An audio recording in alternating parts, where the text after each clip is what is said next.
One must imagine Sisyphus happy. Well, if I'm Sisyphus in the story and vibe coding this app is the boulder, was it worth it? 2 weeks ago, I launched my new task app, Can Do. It was the Kanban style app I always wanted, and the response was amazing. It even became the #1 paid app in the productivity section of the App Store. But then, a lot of people started using it, and I started hearing about crashes, sync issues, bugs, and my own experience matched theirs too. So I've spent the last 2 weeks trying to fix everything. I've spent $1,000 between Claude and ChatGPT, felt like I was being gaslighted nonstop by these LLMs. I let Codex run for 4 days straight with full access to my devices, and maybe it was all worth it. So here's what happened. I built my Can Do app version 1 completely using the Claude agent directly in Xcode. You can watch my Can Do launch video here and hear about the why and that whole process, but in my own experience and hearing from users, tasks were not syncing from iPhone to Mac, the app was crashing sometimes when creating or deleting new tasks, and because this is an app I'm trying to use every day, I wanted it to be right. So I opened Claude Code, started sending it screenshots, the crashes,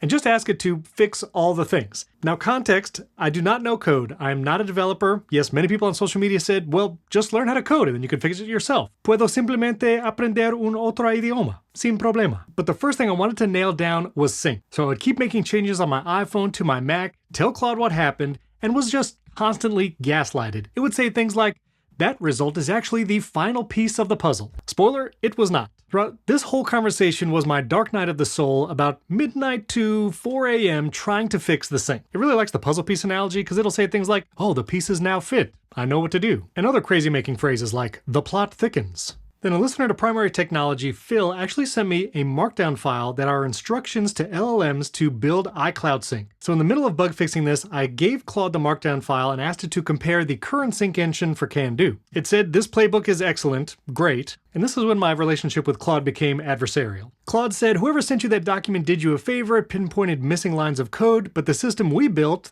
is battle tested, so it ships. Ship the app anyway. And to add insult to injury, it even added a little ship emoji telling me to ship that version. I told Claude we're not shipping without sync being perfect, and we continued on. Side note, during the sync process, I kept shipping builds to TestFlight, which I understand you should deploy the app locally on your Mac and iPhone, you can sync there. There's a development to iCloud sync schema, and then the production. I'm learning all that. But just to show you, this was my night on August 8th, starting at around midnight, going up to 3:30 a.m., and I eventually got to a place where Xcode told me I couldn't upload any more builds. Apparently there's a maximum number of builds you can upload to the App Store, and I hit it. And while I did ship a lot of builds, I found out the main culprit was in App Store Connect. If you go to Xcode Cloud in an app, you can set up a workflow in Xcode Cloud that whenever you commit something to GitHub, it will automatically ship that build to App Store Connect. I don't remember setting up that workflow. I didn't know it was there. So every time I uploaded a build manually from Xcode, archive, upload, Claude was also committing that build to GitHub, and it was automatically sending that build to App Store Connect as well. So yeah, there were a lot of builds over those couple days. Now, eventually that weekend, it seemed like everything was fixed, but I'll spoil a little something here. After my 4-day saga with Codex and then going back to Claude and asking what it did, I learned that the way Claude built my app from the start was that every task in Can Do is its own record, and if you attach things like PDFs and images that go over 1 megabytes, iCloud is not going to sync that task. It just will silently fail in the background and the task will never appear on other devices. I've since changed it, so if you try to add something to a note and it's too big for it to sync, you'll see this little warning. But if you drag an image into a task, if it's larger than 1 megabyte, the app should try to compress it before syncing it, and you won't see that error. But large PDFs, they're not going to work. Apparently, Claude can change the entire schema of how data is stored in Can Do, and I can get syncing with large attachments working, but not ready to tackle that just yet. Oh, and 2 other things Claude told me that kind of drove me nuts. One, compared to what we were doing as 2 nights of trench warfare that was working on the iCloud sync, that's intense. I can't find it in the conversation right now, but when it was like early in the morning, like 1 or 2 a.m., Claude said, we've done some great work here. Let's call it a night. To which I replied, don't tell me what to do, Claude. Now, back to the sync story. After I gave it that markdown file with instructions and Claude told me, all right, did all the things, I was still getting bug reports and even issues with my own use. So I decided to try another LLM. I was already paying for the largest Claude Max plan, which is $200, and already had to buy some extra credits, but I really wanted this to work, so I bought a ChatGPT Pro plan, the $200, figured that would be enough credits. And let me just quickly scroll up the work. And this conversation right here was trying to fix iCloud sync using Sol 5.6 Ultra. Let me just scroll to the top here. Got a few more pages to go. Yeah, it was working for 4 days straight, just so you know. So I introduced myself to Codex.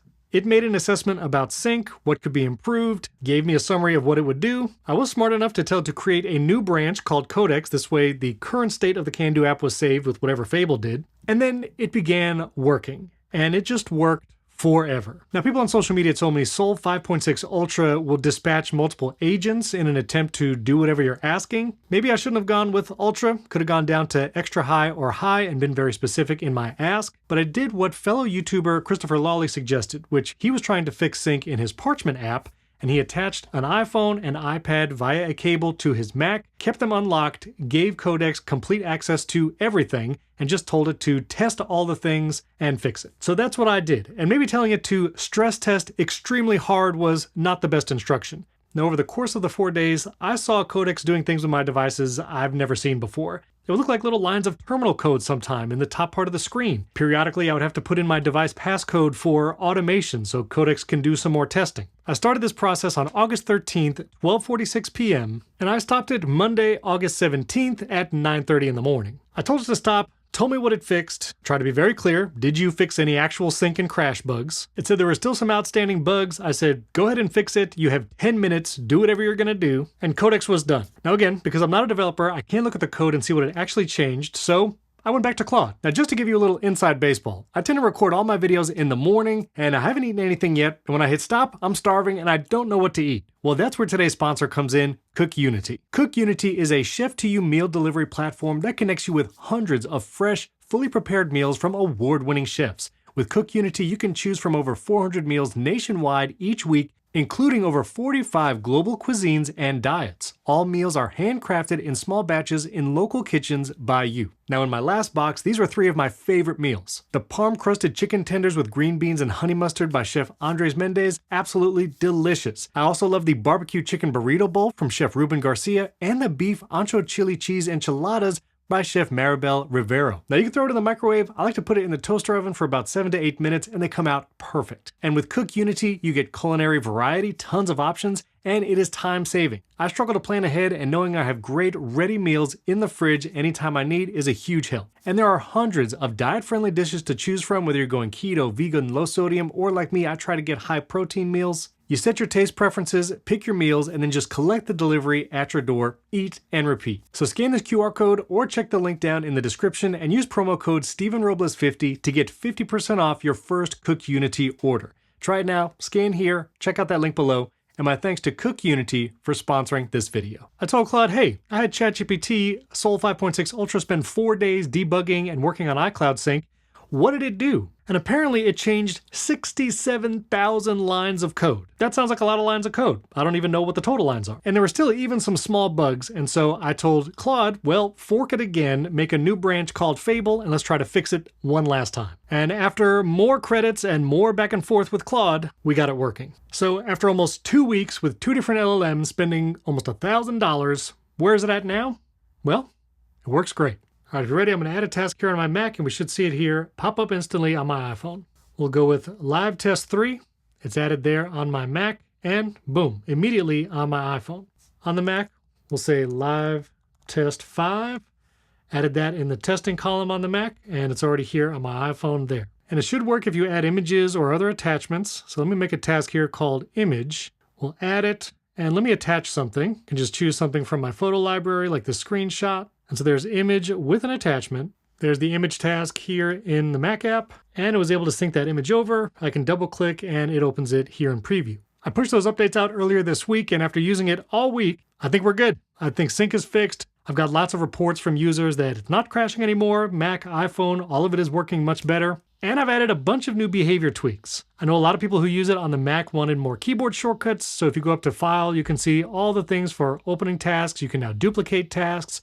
Also added paste and match style. And if you go to the settings, which you can get to with Command Comma, there actually is a whole iCloud syncing panel here that even shows you recent activity. You can also re-upload all your data to iCloud or re-download it if you want. But if you go to topography, you can even do things like change the space size. You can see it changing there in the left-hand column. That'll change the icon and the text size. Same thing for project icons and sizing. And like I said, now for projects and spaces, you can choose from all the different Unicode icons. There's thousands to choose from.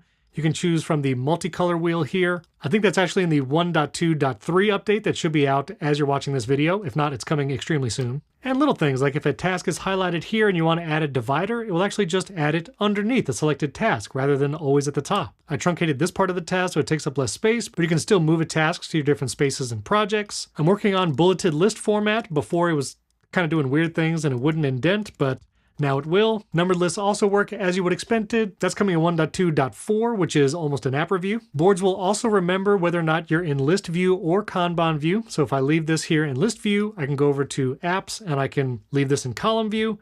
Go to my videos, that's column view, go back to newsletters, and it's still in list view. And if you want to add a due date, you can do a pick date and time, and it comes up with a date picker, and then you can choose whether or not you want to set a reminder time, and a ton more. It's all in the release notes in the App Store, and I think Condu is finally at a place where I'm really proud of it, and it was worth it to me. I wanted this app to work well, iCloud Sync to work, bugs to be gone, and I'm now using it full time as my video project app. One of the other features I implemented from a recommendation, being able to double click a task and break it out here like on a Mac. And you can even have multiple windows, so I can break out this task, move that window around, or this one, and you can go into that full screen mode just looking at the note if you're on your iPad and you want to focus on that. If you want to set a due date, you can choose to have it alert when due and also alert until you mark it as done. So it'll keep bugging you until you check it off. Another feature request I thought would be cool is to export a project in a language that someone else, another user, can import it. So you can actually create a Kanban template, kind of like you would in an app like Notion.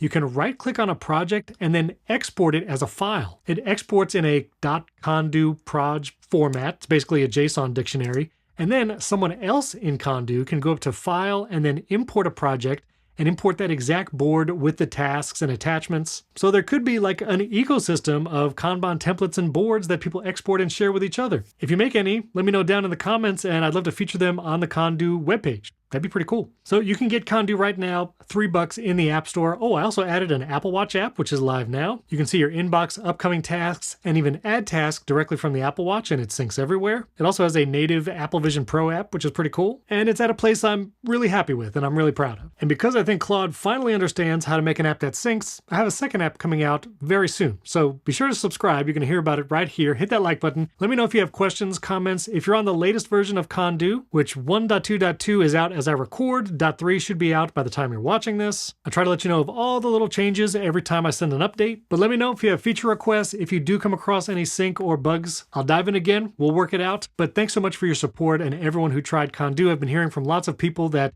the way this task app works really jives with their brain and how they want to organize things, so I want to be able to add as many features and support as many different use cases as possible. So thank you all for your support. And if you want to try my new app right now and be on the test flight betas for all my current and future apps, you can join my Shortcuts community, and if you become a member, you'll see right here, you can join my public betas both for Condu and my next app. And I do a weekly live stream where I talk about Shortcuts, my new apps, the whole development process, and more behind the scenes info. You get access to watch those live or on demand. You can watch all my YouTube videos ad-free right here in the community. Plus I share a new shortcut of the week. There's priority shortcuts requests and more. You can save 50% joining my community right now by scanning this QR code. It's a Condu launch special. And so join there. It's $5 a month or $50 a year. And that helps support this channel and me as a creator. And I love that I get to share even more in-depth stuff there in the community through the live streams and more. If you want to watch my launch video for Condu, I'll link that right up here. And I'll put a video right here that YouTube thinks you really enjoy. Thank you for watching. I'll catch you next time.